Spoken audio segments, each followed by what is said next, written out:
Welcome to the next section of this Excel 101 course. During this section, we're going to be taking a look at printing.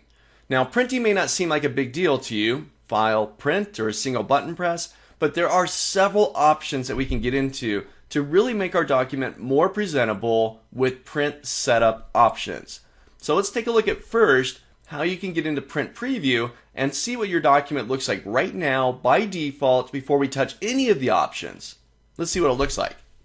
So to get into print preview, I'm going to go up to my file tab, top left corner of my screen. This takes me into that backstage view that we kind of got a quick peek at way back when in an earlier lecture.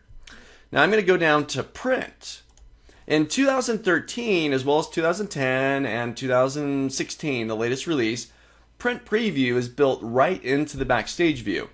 If you're on 2007, you go down to print, this actually still opens up another window like it did in all the earlier versions of Excel. But here I am inside of print preview, and I can see my document, what it will look like if I were to print it right now.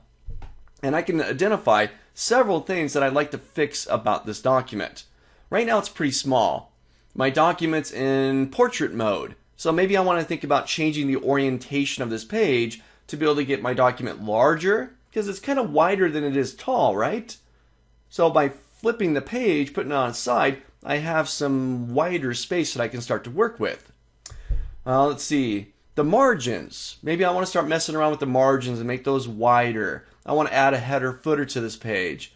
You know, there's various considerations that we can have as we get this document ready to be printed. I don't want to do it just default like this.